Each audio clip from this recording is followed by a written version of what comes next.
Allez, je sais ce que vous imaginez là. La vue d'une métropole japonaise bercée pourquoi pas d'une petite pluie, l'obscurité bousculée par la percée d'une pléthore de néons de toutes les couleurs, représentant la plupart du temps des enseignes en katakana. Si vous avez l'image en tête, c'est sûrement que vous êtes déjà entré en contact avec la city pop, genre musical revenu d'entre les morts sur le devant de la scène ces 4 dernières années, sortant avec lui de l'oubli les idoles l'ayant façonné en leur temps, souvent méconnu chez nous, mais encore inoubliable dans le pays du soleil levant. Symbole d'une époque charnière, aussi bien économiquement que culturellement pour le Japon. Vous l'aurez compris, aujourd'hui nous allons faire un petit bond dans les années 70, lors de l'un des âges d'or musical du pays du soleil levant. Bienvenue dans l'ère de la city pop, bienvenue en 1979.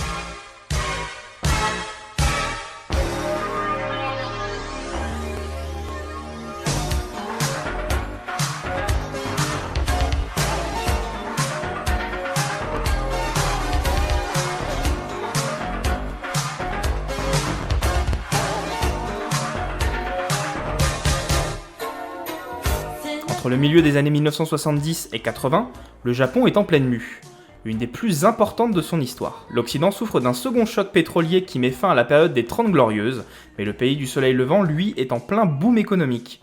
Pour la première fois depuis la fin de la Seconde Guerre mondiale, le Japon respire. La consommation repart, les innovations technologiques fusent, et avec elles, un besoin pressant de faire la fête. Les Japonais achètent de l'alcool, des vêtements, des œuvres d'art. La vie urbaine est rythmée par les sorties dans les restaurants chics et les clubs survoltés. Digne bande originale de cette nouvelle ère, la city pop fait son apparition au cœur de Tokyo. Jugée trop niaise et trop mainstream, certains japonais la qualifiant même de pop merdique, ça c'est ce qui a été dit par Yosuke Kirazawa, qui était un directeur de label de l'époque.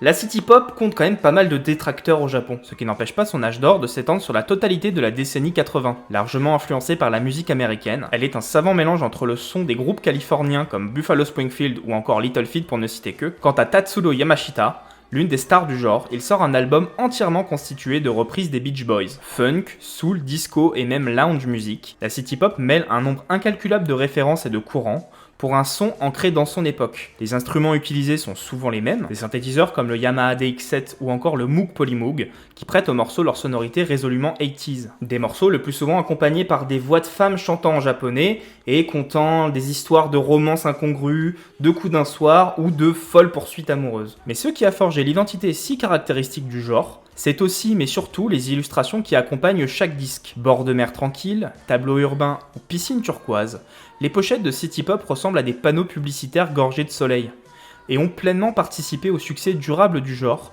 et à son esthétique incontournable aujourd'hui. Et pourtant, dans ces pochettes de vinyle plastifiées au visuel clinquant, il y a une sincérité de production et de songwriting qui a réussi à captiver les auditeurs du monde entier. Bien que l'appellation city pop soit elle-même ultra malléable, les fans eux-mêmes débattant régulièrement des albums qui pourraient figurer sous cette appellation.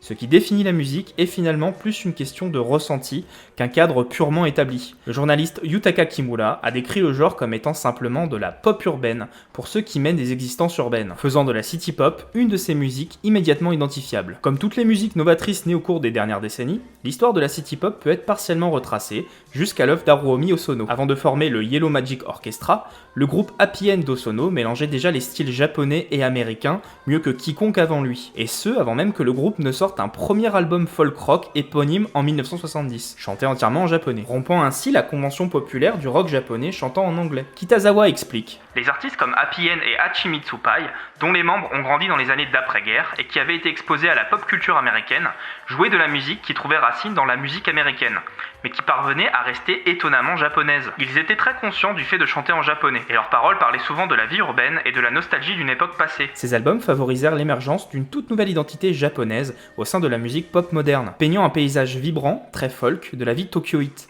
posant les bases de ce qui allait devenir la city pop. Comme on l'évoquait plus tôt, le contexte de sa naissance est quand même assez particulier. Le Japon entrait dans le cœur de leur miracle économique d'après-guerre.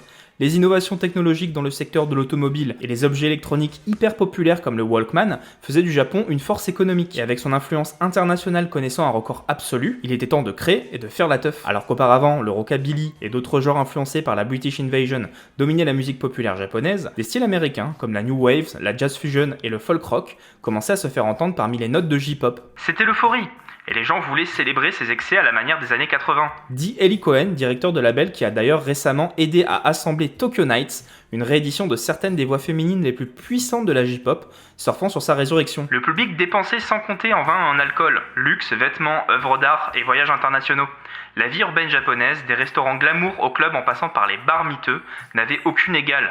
Le Japon avait besoin d'une nouvelle bande-son pour ce nouveau mode de vie, et la city pop était née. De nombreuses icônes de la city pop étaient d'ailleurs des compositeurs et des producteurs aguerris, qui intégraient des arrangements et des techniques d'écriture complexes dans leurs hits. L'économie galopante dans le pays leur ouvrant la porte de plusieurs labels et leur permettant aussi de manier de la technologie dernier cri. C'est ce qui donne un petit peu ces sonorités futuristes à la city pop. Et ces icônes, quelles icônes! Beaucoup en Occident découvrirent leur nom dans la dernière décennie, mais ils trônaient fièrement imprimés sur la cover de leurs albums les plus iconiques que les Japonais s'arrachaient il y a plus de 40 ans. Du Sun Shower de Taiko Onuki au Full Moon de Junko Yagami, en passant par l'incroyable Adventure de Momoko Kikuchi, peut-être mon album de city pop préféré encore aujourd'hui, sans oublier le Timely de Hanri.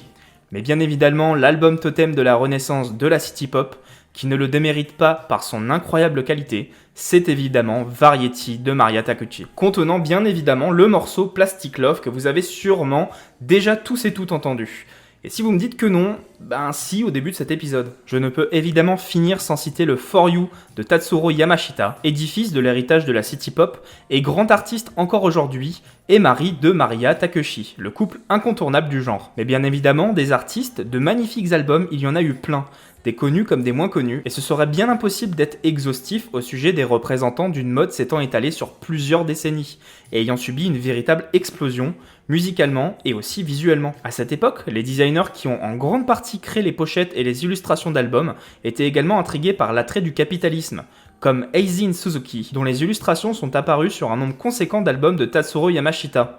Ce dernier s'est fait connaître notamment en créant des campagnes publicitaires pour les grandes marques japonaises, y compris Nikon, Suntory, Nissan et Nippon Oil. Son usage particulier du vert et du bleu était si omniprésent qu'il a même inspiré à Sony le design du niveau Green Hill Zone dans le jeu Sonic. Et mon dernier épisode parlait de Sega, et c'est pas la première fois qu'il y a des petites coïncidences comme ça entre mes épisodes. Entre temps, des illustrateurs comme Hiroshi Nagai se sont créés un style en mélangeant symboles de publicité américaine et pop art avec une touche de surréalisme à la René Magritte et Salvatore Dali, favorisant la création de cette atmosphère de rêve de panneaux publicitaires gorgés de soleil, si essentiel au succès durable de la city pop. Bien que l'ère de la prospérité économique du Japon ait pris fin avec le krach boursier du début des années 90, entraînant avec elle l'optimisme sans limite de la city pop, l'histoire du genre musical était, elle, loin d'être finie. De Tumblr aux sites plus obscurs, les internautes se passionnèrent pour l'esthétique qui avait fait la gloire du genre, avec en plus le retour et le succès de la synthwave, avec comme exemple parmi d'autres le célèbre Night Call de Kavinsky, ou encore le retour des basses dans l'ultime album funk et disco de Daft Punk. Tous les éléments convergent vers un retour gagnant de la city pop.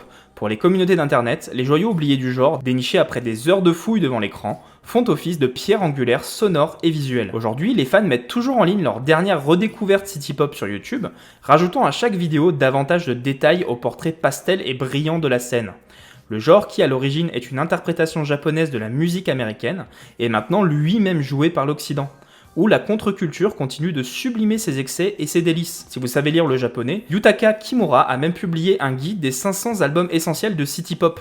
Si l'envie vous prend de partir à la chasse aux CD dans les rues de Tokyo, l'opulence des jours du boom économique de Tokyo a peut-être été oubliée, mais la musique de cette période continue de capturer cette impression durable et enivrante d'un optimisme annonçant un futur radieux. Au début des années 2010, la city pop est revenue d'entre les morts et a commencé à exercer une vraie fascination auprès des pays occidentaux. Et ce retour en force n'a fait que renforcer les chercheurs d'influence, la Corée ayant plongé la tête la première avec la chanteuse Yubin, ex-membre du groupe Wonder Girls, et ses titres étrangement similaires à des tubes sortis 40 ans auparavant. Son premier album City Woman ayant subi la controverse suite à un des morceaux un peu trop calqué sur le Plastic Love de Maria Takeuchi, et des clips ne faisant pas dans la subtilité en multipliant les références appuyées aux années 80. Mini-robe à épaulettes, permanente, qualité VHS, et à toute l'esthétique urbaine artificielle de la city pop. Le fait que JYP Entertainment, l'une des plus grandes maisons de disques de K-pop, décide d'axer sa stratégie sur ce genre de musique japonaise plus que datée, en dit long sur l'emprise de la city pop sur le monde. Même si, avouons-le, copier le Japon semble être un sport national au pays du Squid Game. Alors du coup, citer Squid Game pour gagner des vues et du référencement, ça, c'est fait. Et l'influence plus indirecte du genre sur la postérité de la J-pop tout entière est toujours là, telle une ombre planant au-dessus des groupes émergents des années 90. En conclusion,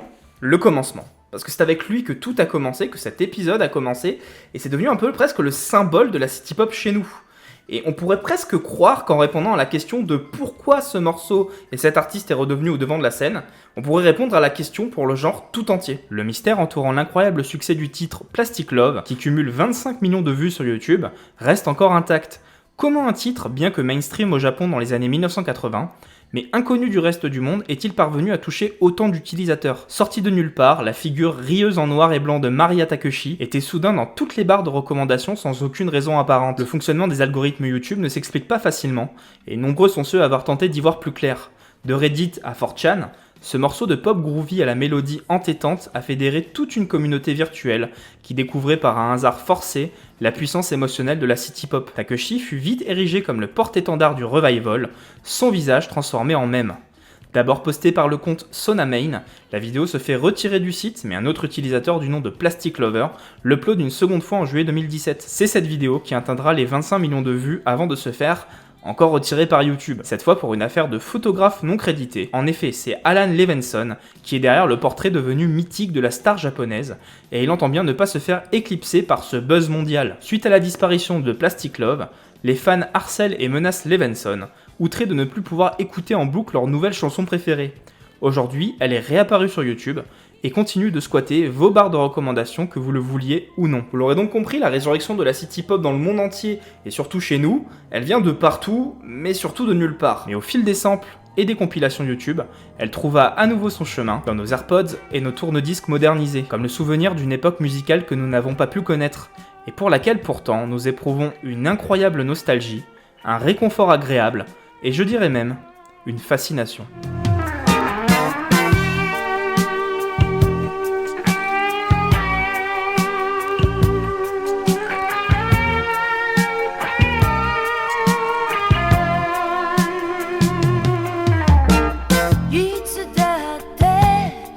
So